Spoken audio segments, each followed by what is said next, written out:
নমস্কাৰ, মই বিপ্লৱ ডেকা শইকীয়া। সকলোকে মই মোৰ ইউটিউব চেনেললৈ স্বাগতম জনাইছোঁ। মৰমৰ ছাত্ৰ ছাত্ৰীসকল, আজি মই তোমালোকৰ বাবে চতুৰ্থ শ্ৰেণীৰ আমি আৰু আমাৰ পৰিৱেশ পাঠ্যপুথিখনিৰ পাঠ নম্বৰ 13 শস্যৰ উৎপাদন আৰু সংৰক্ষণ পাঠটিৰ ভিডিঅ' এটি লৈ আহিছোঁ। আজিৰ পাঠটিৰ শিকনীয় অৰ্হতাসমূহ হ'ল: মাটিৰ ওপৰত যে শস্যৰ উৎপাদন নিৰ্ভৰ কৰে বুজি পাব। খেতিৰ বাবে পানী যোগান যে দুই প্ৰকাৰৰ, প্ৰাকৃতিক আৰু কৃত্ৰিম, এই বিষয়ে জানিব। কৃষিৰ বাবে প্ৰয়োজনীয় উন্নত ব্যৱস্থা যেনে উন্নত বীজ, জৈৱিক সাৰ, ট্ৰেক্টৰ, মেচিন আদিৰ বিষয়ে জানিব। মাটিৰ উৰ্বৰতা বৃদ্ধি কৰিবলৈ কিছুমান ব্যৱস্থাৰ প্ৰাথমিক ধাৰণা পাব। পৰম্পৰাগত আৰু উন্নত মানৰ শস্যৰ সংৰক্ষণ ব্যৱস্থাৰ বিষয়ে প্ৰাথমিক ধাৰণা পাব। ছাত্ৰ ছাত্ৰীসকল, পাঠটিৰ লগত সংগতি থকা কেইটিমান দৃশ্যৰ ভিডিঅ' এটি চাওঁ আহাচোন।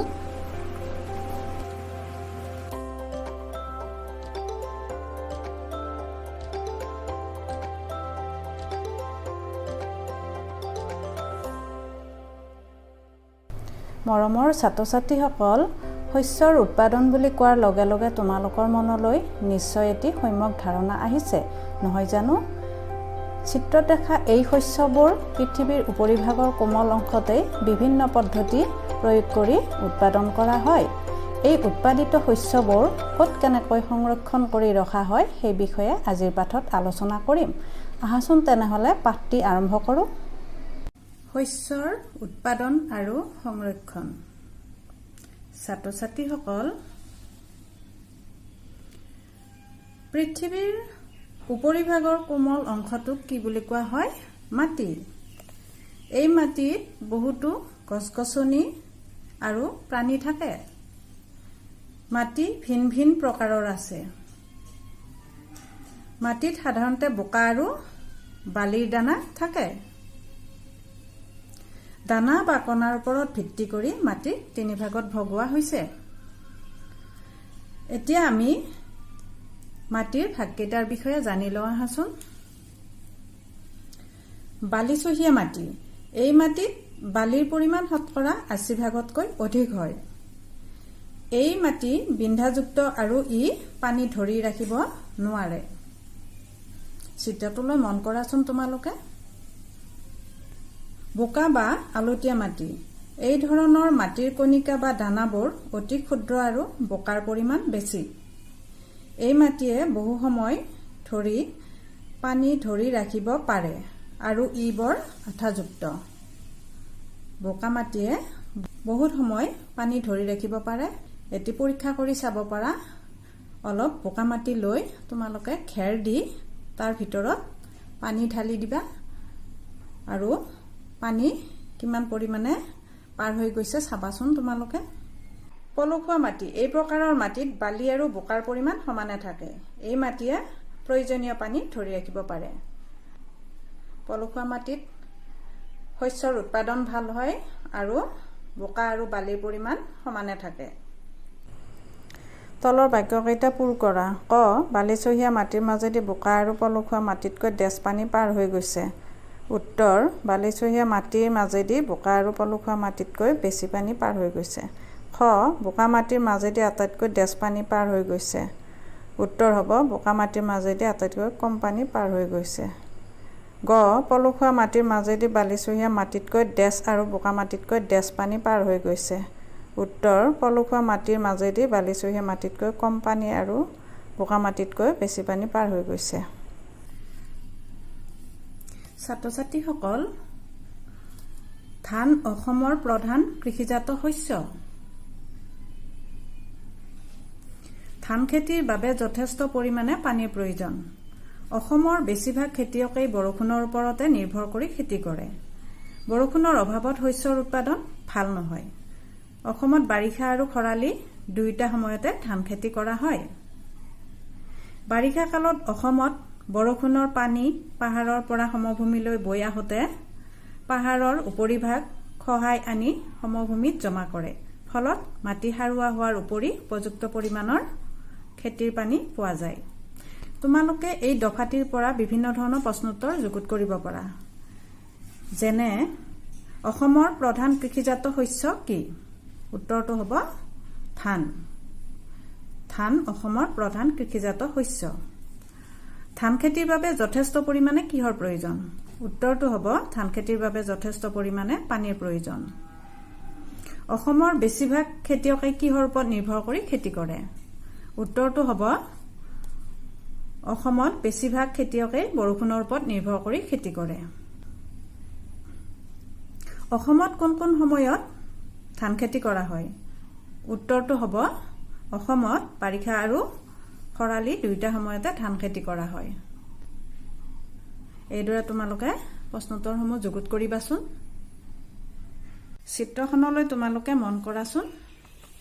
ইয়াত খেতিয়কসকলে কৃষি পথাৰত কাম কৰি আছে। বাৰিষা কালত প্ৰাকৃতিকভাৱে পোৱা বৰষুণৰ ওপৰত নিৰ্ভৰ কৰি আৰু কিছুমান কৃষিজাত শস্যৰ খেতি কৰা হয়। আনহাতে খৰালি কালত কৰা কিছুমান কৃষিজাত শস্যকো পানীৰ দৰকাৰ।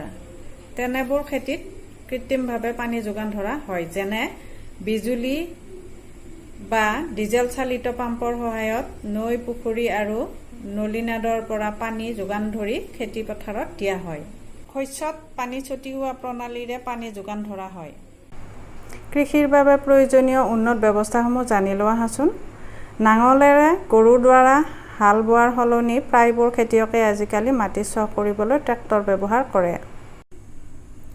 মাটি চহ কৰাৰ লগতে শস্যৰ বীজ সিঁচা আৰু শস্য কঢ়িয়াবলৈ পাৱাৰ টিলাৰ আদি উন্নত যন্ত্ৰ ব্যৱহাৰ কৰে। ইয়াৰ ফলত কম পৰিশ্ৰমতে বহুখিনি মাটিত খেতি কৰিব পাৰি। অধিক শস্য উৎপাদনৰ বাবে উন্নত জাতৰ বীজ, জৈৱিক সাৰ আৰু কীটনাশক দ্ৰব্য ব্যৱহাৰ কৰা হয়। মাটিৰ উৰ্বৰতা কেনেকৈনো বৃদ্ধি কৰিব পাৰি সেই বিষয়ে জানো আহাচোন। মাটিৰ উৰ্বৰতা বৃদ্ধিৰ বাবে জৈৱিক সাৰ প্ৰয়োগ কৰিব পাৰি। জৈৱিক সাৰ হৈছে গছ-গছনি, জীৱ-জন্তু গেলি পচি মাটিৰ লগত মিহলি হৈ সৃষ্টি হোৱা সাৰ। ৰাসায়নিক সাৰ প্ৰয়োগ কৰি মাটিৰ উৰ্বৰতা বঢ়াব পাৰি। একেডৰা মাটিতে একেবিধ শস্যকে বছৰি বছৰি কৰি নাথাকি শস্য পৰিৱৰ্তন কৰি মাহজাতীয় শস্য উৎপাদন কৰি মাটিডৰাৰ উৰ্বৰতা অধিক বৃদ্ধি কৰিব পাৰি। গোবৰ, প্ৰাণীৰ মলমূত্ৰ, হাড়ৰ গুড়ি, কেঁচু সাৰ আদি হৈছে জৈৱিক সাৰ। ছাত্ৰ-ছাত্ৰীসকল, শস্যবোৰ ক'ত ক'ত সংৰক্ষণ কৰি থোৱা হয় জানি লোৱা আহাচোন। দুলি, টোম, পণ্যাগাৰ, শীতল ভঁৰাল, ৰেফ্ৰিজাৰেটৰ আদিত শস্যবোৰ সংৰক্ষণ কৰি ৰখা হয়। পুনৰ আলোচনা। পাঠটিৰ পৰা আমি কি কি শিকিলোঁ?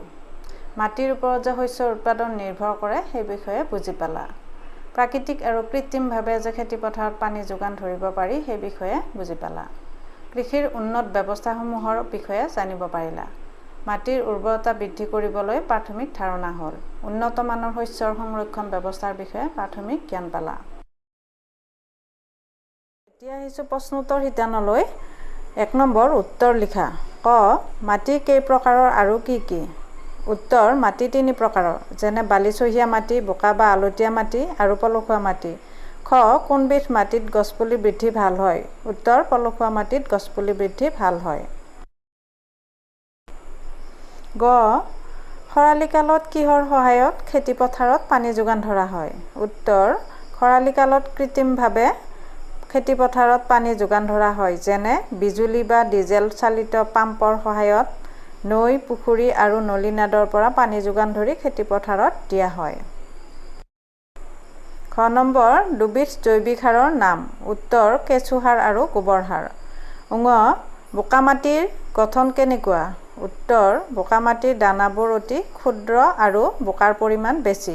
এই মাটিয়ে বহু সময় পানী ধৰি ৰাখিব পাৰে আৰু ই বৰ আঠাযুক্ত। প্ৰথম চ. অধিক শস্য উৎপাদনৰ বাবে কি কি ব্যৱহাৰ কৰিব লাগে? উত্তৰ: অধিক শস্য উৎপাদনৰ বাবে উন্নত জাতৰ বীজ, জৈৱিক সাৰ আৰু কীটনাশক দ্ৰব্য ব্যৱহাৰ কৰিব লাগে। দ্বিতীয় চ. শস্যবোৰ ক'ত ক'ত সংৰক্ষণ কৰি থোৱা হয়? উত্তৰ: ভঁৰালত ধান, দুলিবোৰত সৰিয়হ আৰু মাহজাতীয় শস্যবোৰ, টোমত বীজ সংৰক্ষণ কৰা হয়। আনহাতে শাক-পাচলি, মাছ-মাংস, ফল-মূল আদি ৰেফ্ৰিজাৰেটৰ, শীতল ভঁৰাল, কৃষিজাত শস্যবোৰ পণ্যাগাৰ আদিত সংৰক্ষণ কৰি ৰখা হয়। ২ নম্বৰ খালী ঠাই পূৰ কৰা। ক বালিচহীয়া মাটি ডেছ আৰু ই পানী ধৰি ৰাখিব নোৱাৰে উত্তৰটো হ'ব বালিচহীয়া মাটি বিন্ধাযুক্ত আৰু ই পানী ধৰি ৰাখিব নোৱাৰে খ ডেছ মাটিৰ কণিকা বা দানাবোৰ অতি ক্ষুদ্ৰ আৰু বোকাৰ পৰিমাণ বেছি উত্তৰটো হ'ব বোকা মাটিৰ কণিকা বা দানাবোৰ অতি ক্ষুদ্ৰ আৰু বোকাৰ পৰিমাণ বেছি গ নম্বৰ ডেছ মাটিত বালি আৰু বোকাৰ পৰিমাণ সমান উত্তৰটো হ'ব পলসুৱা মাটিত বালি আৰু বোকাৰ পৰিমাণ সমান খ নম্বৰ পলসুৱা মাটিত ডেছ থাকে উত্তৰটো হ'ব পলসুৱা মাটিত হিউমাছ থাকে হিউমাছ বা জৈৱিক সাৰ বুলিও ক'ব পাৰি 3 নম্বৰ শুদ্ধ উত্তৰটোত শুদ্ধ চিন দিয়া ক কেঁচু সাৰ এবিধ জৈৱিক সাৰ শুদ্ধ খ পলসুৱা মাটিত জৈৱিক সাৰ নাথাকে অশুদ্ধ গ অসমৰ বেছিভাগ খেতিয়কে বৰষুণৰ ওপৰত নিৰ্ভৰ কৰি খেতি কৰে শুদ্ধ খ উদ্ভিদৰ বৃদ্ধিৰ বাবে মাটিৰ গুণাগুণৰ উপৰি সূৰ্যৰ তাপ পোহৰ আৰু পানীৰ আৱশ্যক শুদ্ধ 4 নম্বৰ ক অংশৰ লগত খ অংশ মিলোৱা ক অংশ খ অংশ পাম্প খেতিপথাৰত পানী দিয়া হয় ট্ৰেক্টৰ মাটি চহ কৰা হয় টুম বীজ সংৰক্ষণ কৰা পাত্ৰ শীতল ভঁৰাল শাক পাচলি ফল মূল আদি বহুত দিনলৈ সতেজ কৰি ৰাখে 5 নম্বৰ শীতল ভঁৰাল পণ্যাগাৰ আৰু টুমৰ বিষয়ে চমুকৈ বৰ্ণনা কৰা উত্তৰ শীতল ভঁৰাল পণ্যাগাৰ আৰু টুমৰ বিষয়ে তলত বৰ্ণনা কৰা হ'ল শীতল ভঁৰাল সোনকালে নষ্ট হৈ যোৱা খাদ্য সামগ্ৰী যেনে শাক পাচলি ফল মূল আদি এক নিৰ্দিষ্ট উষ্ণতাত শীতল কৰি ৰখা হয় ইয়াৰ ফলত এইবোৰ বহু দিনলৈ সতেজ হৈ থাকে এনেদৰে শীতল কৰি ৰাখিব পৰা ভঁৰালেই হৈছে শীতল ভঁৰাল পণ্যাগাৰ কৃষিজাত শস্য যেনে ধান মাহ চাহপাত আদি বিশেষভাৱে নিৰ্মাণ কৰা পণ্যাগাৰত ৰখা হয় এই পণ্যাগাৰসমূহত শস্যবোৰ বহুত দিন ভালে ৰাখিবৰ বাবে নিৰ্দিষ্ট উষ্ণতাত ৰখা হয় টুম শস্যৰ বীজবোৰ বাঁহেৰে তৈয়াৰী এটা পাত্ৰত ৰখা হয় পাত্ৰটোৰ ভিতৰত খেৰৰ এটা পাতল তৰপ দিয়া থাকে বীজ সংৰক্ষণ কৰা পাত্ৰটো হৈছে টুম তেনেহ'লে মৰমৰ ছাত্ৰ ছাত্ৰীসকল আজিৰ পাঠ ইমানতে সামৰিছোঁ পৰৱৰ্তী পাঠত তোমালোকলৈ নতুন নতুন পাঠৰ ভিডিঅ' লৈ আহিম তেতিয়ালৈকে তোমালোক সুৰক্ষিত হৈ ঘৰতে থাকা মোৰ ভিডিঅ'টি যদি প্ৰথমবাৰৰ বাবে চাইছা তেনেহ'লে তোমালোকে লাইক শ্বেয়াৰ আৰু ছাবস্ক্ৰাইব কৰিবলৈ নাপাহৰিবা ধন্যবাদ